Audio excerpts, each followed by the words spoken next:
33 سے سٹارٹ کرتے ہیں. میں ایک سیکنڈ اس کی ٹرانسلیشن پڑھ دوں.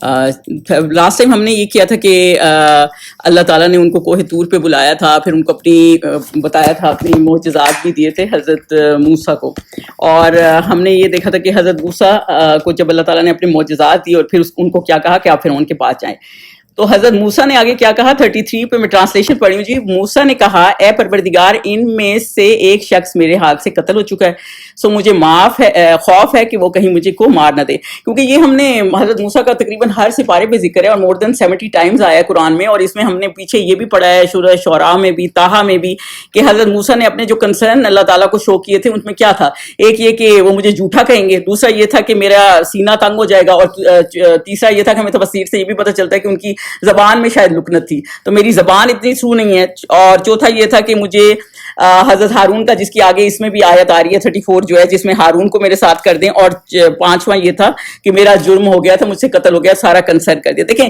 ہم نے قرآن سے کیا ہے, جب اللہ تعالیٰ کے احکامات آتے ہیں تو آپ کیا کرتے ہیں, سمینا و اطعنا. لیکن یہاں اللہ تعالیٰ کیا کہہ رہے ہیں کہ انہوں نے فوراً سمینا و اطعنا نہیں کہا, انہوں نے اپنا کنسرن شو کیا. مطلب کہنے کا مطلب یہ نہیں ہے کہ وہ فرما بردار نہیں تھے, وہ بہت فرما بردار تھے, تبھی تو اللہ کے چوزن ون تھے. حضرت ابراہیم کا ہم کریکٹر پڑھتے ہیں تو وہ ایسے ہی تھا جیسے سمینا و اطعنا تھا نا, جیسے ہی آیا. لیکن اللہ تعالیٰ یہ بتا رہا ہے, کیونکہ عام لوگوں کے لیے بھی ہم حضرت موسیٰ کی سٹوری بار بار کیوں پڑھ رہے ہوتے ہیں, اس لیے پڑھ رہے ہوتے ہیں کہ عام لوگوں کے لیے بھی وہ ایک ہدایت ہے نا ساری, وہ ایک سبق ہے. تو ہمارے لیے کیا سبق ہے کہ آپ کو خوف ہو سکتا ہے, لیکن اگر آپ کو خوف بھی ہے نا, آپ کو کنسرن بھی ہے, لیکن آپ نے اللہ کا حکم بجا لانا ہے. اب ان کو اتنے سارے کنسرن تھے کہ دیکھیں میں وہاں سے بھاگا ہوا ہوں قتل کر کے, تو مجھے تو پکڑ لیں گے. بھاگے بھی اسی وجہ سے تھے نا کہ اس بندے نے کہا تھا کہ وہ تمہیں پکڑ لیں گے, تو انہوں نے اپنا خوف دے دیا. اب اس کا یہ مطلب نہیں ہے کہ پھر وہ کام نہیں کریں گے, لیکن وہ یہ کنسرن بتا رہے ہیں کہ میرا کنسرن یہ کہ میرے میں یہ ہے. یہ نہیں کہا کہ مجھے اللہ تعالیٰ نے اتنی بڑی پوزیشن دے دی ہے, اب تو میرا تو کوئی مسئلہ ہی نہیں ہے, میں تو آگے جاؤں گا ہی جاؤں گا. لیکن انہوں نے پھر بھی یہ کہا کہ میرے سے بہتر شاید ہارون ہے, مطلب اپنا کنسرن شو کریں. بالکل یہ اسی طریقے کی بات ہے. آپ جب کہیں جاتے ہیں آپ کو کتنی کہانیاں سننے کو ملتی ہے کہ اس نے حجاب کھینچ دیا, کوئی بچی اسکول گئی, میں بھی سنتی رہتی, میری بچیاں بھی اسکول میں حجاب جب کرتی تھی میں سنتی رہتی تھی, کسی لڑکے نے حجاب کھینچ لیا, کسی کا کچھ ہو گیا. لیکن آپ پھر اس کا کیا کرتے ہیں, آپ کو یہ خوف ہوتا ہے جب آپ اس طرح کی چیزیں کر رہے ہوتے ہیں, یا اس طرح کے اٹائر میں ہوتے ہیں, یا کوئی بھی ایسا کام کر رہے ہوتے ہیں دین سے ریلیٹڈ. کہیں جگہ آپ کو ایسے لوگ مل جاتے ہیں. کہیں میں ایک ٹک ٹاک کسی کی دیکھ رہی تھی, ایک بندہ نماز پڑھا تھا تو اس کے پیچھے پڑے ہوئے, بلکہ اس کی جانماز اٹھا رہے اور بدتمیزی کر رہے اس سے. مطلب اس کا یہ مطلب نہیں کہ آپ نماز پڑھنا چھوڑ دیں, اس کا یہ مطلب نہیں کہ آپ حجاب اتار دیں. اس کا یہی مطلب تھا جب اللہ تعالیٰ نے ان کے اتنے کنسرن تھے, خوف, کیونکہ وہ ایک انسان تھے, وہ ایک نارمل چیز ہے. لیکن آپ نے کیا کرنا ہے کہ آپ نے کھڑے ہو جانا ہے. حضرت مریم کے جب ہم نے قصہ پڑھا اس میں حضرت مریم کیا کہتی ہیں, حضرت مریم کہتی ہیں کہ اس سے تو بہتر تھا کہ میں مر جاتی, کیونکہ ظاہر سی بات ہے اتنی وہ ایک سچویشن میں آ گئی تھی. آپ ایک عورت سنگل اور بچہ لے کے جائے تو کتنی کیسی سچویشن میں ہوتی ہے, وہ فیس نہیں کرنا چاہ رہی تھی. لیکن اللہ کے لیے انہوں نے کیا فیس, وہ لے کے گئی, کیونکہ اللہ کا حکم تھا نا آپ لے کے جائیں. تو خوف ہونا اس کا یہ مطلب نہیں ہے کہ آپ اللہ کے احکامات چھوڑ دیں. ہمارا کیا معاملہ ہوتا ہے کہ نہیں آج کا دور ایسا نہیں ہے, آج کا معاملہ ایسا نہیں ہے, ہم اس طرح کے لوگ ہیں. لیکن نبیوں کے دور میں بھی یہ مشکلات تھیں, خوف تھے, لیکن انہوں نے اس طرح کے معاملات نہیں کیے. تو وہ انہوں نے اللہ تعالیٰ کو یہ بتایا, کیونکہ وہ اللہ تعالیٰ سے ڈائریکٹ بات کر رہے تھے نا, تو انہوں نے یہ کہا کہ میں نے قتل کیا, یہ نہ ہو کہ وہ مجھے مار دیں. ان کو یہ خوف تھا کہ مجھے مار دیں گے تو پیغام آگے کیسے جائے گا نا.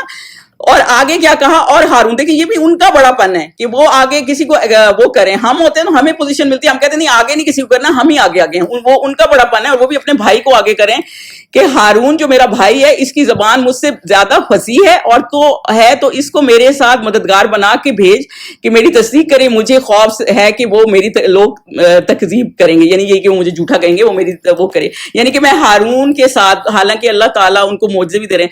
جب آپ یہ ساری سٹوری پڑھتے ہیں نا تو پھر آپ دیکھتے ہیں جب وہاں گئے تو اللہ تعالیٰ نے, جب حضرت موسیٰ نے ان کو میسج دیا تو ہارون تو بولے بھی نہیں. لیکن بعض وقت کیا ہوتا ہے کہ آپ کو ایک سپورٹ چاہیے ہوتی ہے, جو سپورٹ ہوتی ہے نا وہ بہت بڑی چیز ہوتی ہے. حضرت خدیجہ تو نبی نہیں تھی, جب حضور صلی اللہ علیہ وسلم کو نبوت ملی وہ حضرت خدیجہ کے پاس آئے, لیکن انہوں نے سپورٹ کیا, ان کو کہا کہ نہیں آپ حق پہ ہیں, آپ یہ ہیں. ایک وہ تھی صلح حدیبیہ میں کیا واقعہ ہوا تھا, جب وہ عمرے پہ نہیں جا سکے تو پھر انہوں نے سارا کچھ کہا کہ وہ کئی صحابی بڑے اداس تھے کہ اب ہم کیسے ہم آئے ہیں اور ہم جاتے ہی جاتے ہیں. تو پھر وہ حضور بی جو تھیں ام سلمہ تھیں وہ، تو انہوں نے کیا کہا، آپ جب یہ سارا کچھ کریں گے، اپنے بال کٹوائیں گے، ڈریس چینج کریں گے، تو یہ خود ہی آپ کے پیچھے فالو کریں گے. اور وہی ہوا. تو وہ نا ہارون کا کام کر رہی تھی اس وقت، ایک آپ کو سپورٹ کر رہی تھی، ایک تصدیق کر رہی تھی کہ آپ یہ کریں گے. تو یہی والا مسئلہ ہے نا کہ اللہ تعالیٰ کو پتا تھا کہ بولیں گے یہی، کریں گے یہی. اور معجزے ایک چیز ہوتی ہے، جو بات ہوتی ہے نا، سب سے بڑا جو ہتھیار ہوتا ہے نبی کے پاس، کسی بھی نبی کے پاس، وہ اس کے الفاظ ہوتے ہیں. قرآن بھی دیکھیں الفاظ ہی ہے نا جو آپ اس کو پیش کرتے ہیں. آپ دیکھیں گے کوئی بھی دعویٰ حضور صلی اللہ علیہ وسلم کہیں بھی دعویٰ کرتے تھے تو وہ سب سے پہلے کیا قرآن کی آیتیں سناتے تھے.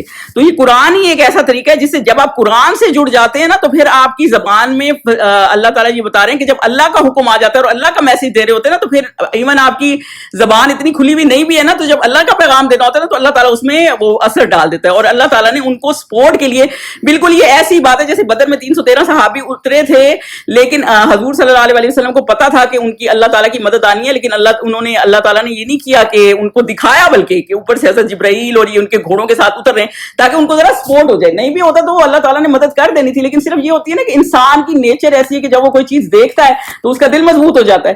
تو وہ اس لیے جو حضرت ہارون ہے نا تو وہ یہ کریں. اور دوسری بات یہ ہے کہ ہسٹری میں یہ ہے کہ ایک واحد بھائی ہیں جس نے اپنے بھائی کے ساتھ اتنی بھلائی کی کہ نبوت، سوچے اس سے بڑا گفٹ کوئی دے سکتا ہے بھائی کو؟ تو اتنی زیادہ اوپر سے ان کی تعریف بھی کریں. یہ نہیں اگر کسی میں کوئی کوالٹی ہے اور آپ کو لگتا ہے آپ نے خامخواہ آپ میں وہ چیز ہے بھی نہیں، تو آپ اس چیز کا اعتراف کریں کہ اگر کسی میں لیڈرشپ کوالٹی ہے. کیونکہ مقصد حضرت موسیٰ کا کیا تھا؟ حضرت موسیٰ کا یہ تھا کہ اللہ کا پیغام ٹھیک سے پہنچ جائے. میں ہو سکتا ہے اتنا ٹھیک نہ پہنچا سکوں کیونکہ وہ ہمبل تھے، یہ نہیں کہ میں ہی کروں اور آگے سے گڑبڑ ہو جائے. انہوں نے کہا کہ میرے اندر یہ مسئلے ہیں اور اس میں یہ مسئلے نہیں ہے، اس نے قتل بھی نہیں کیا ہوا، اس کا کوئی مسئلہ بھی نہیں. اور اوپر سے ان کو پتا بھی تھا کہ وہ ہسٹری میں آتا ہے کہ جیسے وہ بہت بڑے اسکالر تھے اپنے ٹائم کے، تو وہ بولتے اچھا ہیں، تو انہوں نے سوچا کہ میں ان کا نام دے دوں، یعنی کہ دوسرے کو آنر دے کے آپ کوئی چھوٹے نہیں بن جاتے. اور دوسری بات ہے دین کے لیے ہیلپر اللہ تعالیٰ نے نبی پاک صلی اللہ علیہ وسلم کو بھی دیے ہیں، اور وہ صحابی ہیں. کس قدر بے مثال صحابی ہیں جو اللہ تعالیٰ نے دین کے لیے نبی پاک کو ہیلپر دیے تھے. تو دین کا کام کرنے کے لیے اگر آپ کو ہیلپر اچھے مل جاتے ہیں تو یہ نہ سوچیں کہ میں نے نہیں کیا، اس نے نہیں کیا، یہ سوچیں کہ اللہ کا دین آگے بڑھ رہا ہے نا تو آپ کا اس میں حصہ ہی بڑی چیز ہے. تو آگے 35 میں چلیں. اللہ نے فرمایا ہم تمہارے بھائی سے تمہارے بازو مضبوط کریں گے اور تم دونوں کو غلبہ دیں گے، تو ہماری نشانیوں کے سبب وہ تم تک پہنچ نہ سکیں گے اور تم اور جنہوں نے تمہاری پیروی کی غالب رہو گے. تو بیسیکلی اللہ تعالیٰ یہ کہہ رہے ہیں کہ میں تمہیں غلبہ دوں گا اور تمہارے بھائی کو. اللہ تعالیٰ نے ان کے بھائی کو بھی مطلب ان کو سپورٹ کرنے کے لیے ان کی دعا قبول کر دی اور ان کو بھی نبی بنا دیا. اور سب سے بڑی بات یہ کہ اللہ تعالیٰ نے اس میں ان کو بتا دیا کہ تمہیں غلبہ دیں گے، یعنی کہ تم چلے جاؤ، کوئی بھی یہ مسئلے جو آپ کو خوف ہیں اس کا کوئی معاملہ نہیں. ایک دوسری صورت میں پڑھتے تو اللہ تعالیٰ نے کہا کلا، یعنی اس چیز کا کوئی تم فکر نہ کرو کہ وہ تمہیں مار دیں گے یا تمہیں جھوٹا کہیں گے یا کچھ بھی معاملہ کریں گے، وہ تمہیں غلبہ تم نے ہی لینا ہے. اور یہ بات حضور صلی اللہ علیہ وسلم کو بھی بتائی جا رہی ہے. اور جب حضور صلی اللہ علیہ وسلم کو یہ صورت نازل ہوئی جب وہ مکہ سے روانہ ہوئے ہیں ہجرت کے لیے مدینہ شریف، تو سوچیں اس وقت کیا حالات تھے مسلمانوں کے کہ وہ چھپ آ کے جا رہے تھے. اور پھر اللہ تعالیٰ ان کو یہ بتا رہے کہ غلبہ ہمیشہ حق کا ہی ہوتا ہے. تو اللہ تعالیٰ نے غلبہ ان کو ہی دینا ہے. حالانکہ یہ کتنے بندے جا رہے ہیں؟ 2 بندے، اور اس کی پوری فوج ہے. اور اس کو جب اللہ تعالیٰ نے کہا کہ فرعون کے پاس جائیں تو آپ یہ امیجن کریں کہ وہ پہلے تو جائیں گے، لوگوں کو پتہ ہے کہ انہوں نے قتل کیا ہوا ہے، پھر پورا ایک غلام قوم سے پھر اندر جا کے سیدھی فرعون سے بات کرنی ہے. ایسے نہیں پہلے چھوٹے سے بات کریں پھر کسی اور سے بات کریں. تو اللہ تعالیٰ نے ان کو ڈائریکٹ ان کے پاس بھیجا ہے. اور فرعون کا اس وقت کا وہ اتنی زیادہ بلڈنگز جو آج بھی کبھی ہمیں نظر آتی ہیں جو کیونکہ وہ اس وقت بڑے بڑے بلڈنگز محلات بناتے تھے یہ شو کرنے کے لیے کہ ہمارا جیسا کوئی نہیں ہے، ہمارا مقابلہ کوئی بندہ نہیں کر سکتا. تو اس لیے وہ اتنے بڑی بڑی بلڈنگز بناتے تھے اور تاکہ ان پہ وہ رہے. تو اللہ تعالیٰ نے ان کی یہ بات پوری کی اور اللہ تعالیٰ نے ان کو یہ نشانیاں دے کے جو معجزات تھے وہ دے کے بھیج دیا. اب جب حضرت موسیٰ جو ہیں اور جب موسیٰ ان کے پاس ہماری کھلی نشانیاں لے کر آئے تو وہ کہنے لگے یہ جادو ہے جو اس نے بنا کھڑا کیا. اور یہ باتیں ہم نے اپنے اگلے باپ دادا سے بھی سنی ہیں. تو جب حضرت موسیٰ علیہ السلام گئے ہیں وہاں تو وہ کیا کہنے لگا کہ یہ سوچے یہ ہر زمانے میں یہ بات ہے. حضور صلی اللہ علیہ وسلم کو بھی یہی کہتے تھے کہ یہ جادو ہے، یہ سحر ہے.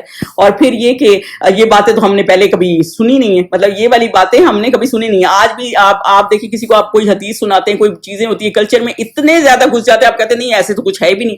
مطلب کسی کو ایون دین سمجھانا ہی اتنا مشکل ہو جاتا ہے کہ آپ اس کو وہی نہیں کرتے. آج کل یوتھ میں انہوں نے یہ سلسلہ شروع کیا ہوا ہے کہ بھائی حدیث کوئی چیز نہیں ہے. اور میں کسی اسکالر کا سن رہی تھی اور بلکہ لڑکے نے کویسچن ہی پوچھ لیا کہ یہ حدیثیں کہاں سے سرٹیفائڈ ہو گئی کیسے. بھائی جب آتا ہے نا کہ سند ہے، سند کا مطلب ہی کیا ہے کہ سرٹیفائڈ ہے. کبھی آپ نے دیکھا ہے کہ وہ پیچھے سے اس کی چین کیسے چلی آ رہی ہے؟ حضور صلی اللہ علیہ وسلم کی فوت ہونے کے 300 سال کے اندر اندر یہ بخاری مسلم یہ ساری حدیثیں تھی. اور آپ جب ان کی حدیثوں کی تفصیل پڑھیں گے نا تو ایک ایک حدیث کے پیچھے ایمن حضرت بخاری تو اتنا تھے کہ ایک بندہ جب گھوڑے کو بلا رہا تھا اور اس نے کہا کہ میرے یہ کھانا دے دو, میرے پاس کھانا ادھر آ جاؤ, اور وہ آ گیا, انہوں نے کہا میں اسے حدیث نہیں لوں گا, دو کہ اس کے پاس حدیث اتھینٹک ہے, کہ اس نے اس کو دھوکہ دے دیا. مطلب اتنی زیادہ سرچ کر کے حدیثیں ڈالی گئی ہیں جس کی وجہ سے, اور آپ اگر آپ کو یہ آ جاتا ہے کہ آپ رسول کی اطاعت کریں تو بغیر حدیث کے آپ کیسے کریں گے بتائیں؟ اطاعت اللہ تو چلے قرآن ہو گیا, رسول کی اطاعت کیسے کریں گے؟ اور جس نے رسول کو نہیں مانا, یہ قرآن کے اندر ہے, اللہ تعالیٰ نے صرف آپ کو اس لیے نہیں بھیجے, حضور صلی اللہ علیہ وسلم کو اس لیے بھیجا کہ آپ ان کی اطاعت کریں, یعنی ان کا کہنا مانیں, کیونکہ وہ تو چلتا پھرتا قرآن تھے نا. آپ کو کوئی آپ سیرہ جب پڑھیں گے نا, کوئی چیز آپ کو ایسی نظر نہیں آئے گی جو قرآن سے ہٹ کے ہے, کوئی بھی چیز آپ کو ایسی نظر نہیں آئے گی, حضور صلی اللہ علیہ وسلم کی کوئی چیز ایسی نظر نہیں آئے گی. اور کیونکہ ہم نے اپنے بچوں کو بھی حضرت نبی کی سیرہ نہیں پڑھائی. میں ایک کسی اسکالر کا سن رہی تھی تو وہ کہہ رہے تھے میری بیوی نے قرآن نہیں پڑھا ہوا تھا, تو میں نے اس کو کہا کہ میں بچے دیکھ لیتا ہوں تو تم قرآن پڑھو. تو جب اس نے قرآن پورا پڑھا تو میں نے اس کو کہا تو تم نے اللہ کو کیسا پایا؟ تو اس نے کہا میں نے اللہ کو, جو اللہ میں ہمیں سکھایا جاتا ہے نا باہر, تو وہ تو اللہ قرآن میں ہے ہی نہیں. تو قرآن میں کس طرح کا معاملہ ہے؟ قرآن میں اس طرح کا معاملہ ہے اگر تم غلط کرو گے نا تو تمہیں پکڑوں گا, ایسا نہیں کہ تمہیں پکڑوں گا نہیں غلط کرو گی. اور لیکن یہ اور بات ہے کہ اگر توبہ کرو گے تو اللہ رحمان و رحیم ہے. ہمیں کیا ہوتا ہے, ہم توبہ نہ بھی کریں, ہم چلتے رہیں, ہم کہتے ہیں چلو بس معاف ہو ہی جائیں گے, کچھ نہیں, مسلمان جو ہے کلمہ پڑھا ہوا ہے. ایسا کوئی سین نہیں ہے. آپ کو بھی ایفرٹ کرنے, آپ کو بھی محنت کرنی ہے. اور جن لوگوں نے حدیثیں اور یہ چیزیں لکھی ہیں, آپ یہ دیکھیں ہر چیز میں آپ نے پڑھائی میں بھی جتنے سال لگائے ہوتے ہیں نا آپ اتنے ایکسپرٹ ہوتے ہیں. قرآن پہ بھی آپ نے جتنے سال لگائے ہوتے ہیں نا, جو اسکالر جن کو سن کے ہم اتنا قرآن کو ایکسپلین کر رہے ہیں, انہوں نے کئی سالوں کی محنت کی ہے. میں کسی ان اسکالر کا مجھے نام بھول گیا, انہوں نے کوئی 21,000 کتابیں لکھتی تھیں. سوچے کتنی محنت کی ہوگی اپنی زندگی میں, اتنی محنت کی انہوں نے کہ اتنی کتابیں لکھتے تو کہتے ہیں. لیکن انہوں نے ان کی صدیوں کی محنت تھی جو اسی کے اوپر لگی صرف قرآن کی تعلیم کے اوپر تھی. تو اس لیے یہ چیز کہنا کہ ہم اس کو نہیں مانتے, بغیر حدیث کے آپ قرآن کو بھی صحیح سے سمجھ نہیں سکتے اور اپنی زندگی صحیح طریقے سے گزار ہی نہیں سکتے. تو انہوں نے جو یہ کہا, حالانکہ یہ تو اپنے آپ کو حضرت موسیٰ کی اولاد کہتے تھے نا, تو پھر حضرت موسیٰ کی اور حضرت بنی اسرائیل جو ہیں, اور ان کے پہلے ایجپٹ میں تو حضرت یوسف بھی تھے, تو یہ ان کو پتا تھا. حضرت ابراہیم کو تو سب مانتے تھے, حضرت ابراہیم کو تو اللہ تعالیٰ نے وہ رسپیکٹ دی تھی کہ ہر ریلیجن ان کی عزت کرتا تھا, تو وہ بھی توحید پہ تھے. بار بار قرآن میں آئے کہ وہ حنیف تھے. تو بیسیکلی وہ کہہ رہے ہیں ہم نے تو یہ باتیں کبھی نہیں سنی. اور آج کل بھی آپ کسی کو اسلام دین سکھانے جائیں گے نا تو وہ کہیں گے یہ ایسا کچھ ہے ہی نہیں, کیونکہ پڑھتے نہیں ہے نا آپ. جب آپ قرآن سے خود کو جڑیں گے تو آپ کو پتا چلے گا نا کہ اس میں قرآن میں یہ سارا کچھ ہے. آیت نمبر 37 پہ چلے. اور موسیٰ نے کہا کہ میرا پروردگار اس شخص کو خوب جانتا ہے جو اس کی طرف سے حق لے کر آیا ہے. اب حضرت موسیٰ جو ہے نا پیغام دے رہے ہیں, تو وہ کہہ رہے ہیں میرا پروردگار اس شخص کو خوب جانتا ہے جو اس کی طرف سے حق لے کر آیا ہے, یعنی میں حق لے کر آیا ہوں. اور حق کیا چیز ہوتی ہے کہ جو آپ اس کو صحیح جگہ, چیز کو صحیح جگہ پہ پریزنٹ کرتے ہیں, جو وہ ڈیزرو کرتا ہے, یعنی جو بالکل سچ ہے وہ سچ لے کر آیا. اور جس کے لیے عاقبت کا گھر بہشت ہے, بے شک ظالم نجات نہیں پائیں گے. مطلب وہ اس طرح یہ نہیں کہہ رہے کہ تم ظالم ہو, وہ یہی کہہ رہے ہیں, ان کا کہنے کا مطلب یہی کہ جو بھی ظلم کرے گا نا, جو اللہ تعالیٰ کو نہیں مانے گا, تو وہ سمجھے ظالم ہی ہے, اور وہ کبھی بھی نجات نہیں پائیں گے, کیونکہ وہ ایک ظالم حکمران تھا. اور آپ یہ دیکھیں ایٹ دی اینڈ تو ہر کسی نے مر جانا ہوتا ہے. ایسے ہی فرعون بھی مر گیا ہے. اور میں اس کا طارق جمیل صاحب کا سن رہی تھی, تو وہ کہتے ہیں کنگ فہد فوت ہوا نا, تو میں نا بالکل آگے بیٹھا ہوا تھا اس کے جنازے میں. تو مجھے لگا کہ جب یہ جنازہ اناؤنس کرتے, مکہ مدینہ گئی ہیں سارے, تو سب کو پتہ ہی ہے جب وہ جنازے کا اناؤنس کرتے تو وہ صرف یہی کہتے ہیں کہ جناب میت آئی ہے اور یہ اس کا جنازہ. اور مجھے لگا کہ یہ تو بادشاہ ان کا فوت ہوا ہے, تو پتہ نہیں کتنی اناؤنسمنٹ کری, اور انہوں نے یہی کہا کہ میت آئی ہے, چلو جی. مطلب کوئی اس کا معاملہ نہیں تھا کہ ایسے کہ اس کی شان میں وہ قصیدے پڑھتے. یہ سب جو پاکستانیوں کے معاملات ہیں, ان کے کوئی معاملات نہیں ہے کہ ان کی شان میں قصیدے پڑھتے کہ یہ اتنی بڑی چیز ہے, یا ان کو کوئی ایسے کرتے. انہوں نے ویسے جیسے میت آئی تھی ویسے کر کے جا کے دفنا دیا.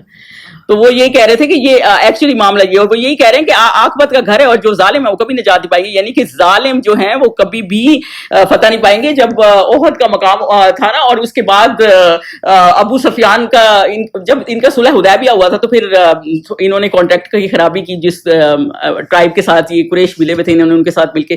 تو ابو سفیان کو فکر پڑی ہوئی تھی کہ اب یہ مسلمان حملہ نہ کرتے, تو واپس گیا مدینہ شریف کہ مجھے کسی طرح حضور صلی اللہ علیہ وسلم سے وہ بچت کرا دو کہ میں نے نہیں کیا, اور وہ حالانکہ یہ اس میں شامل تھا. تو وہ کہیں سے اب دیکھیں منتیں کرتا پھرا تھا. ایک وہ ٹائم آ گیا تھا کہ وہ حضور صلی اللہ علیہ وسلم کی منتیں کرتا پھر رہا تھا, اور ایک یہ ٹائم تھا جب یہ سورت نازل ہو رہی ہے اور وہ یہاں سے نکالے جا رہے ہیں مکہ سے. تو اللہ تعالیٰ نے وہی والی بات ہے کہ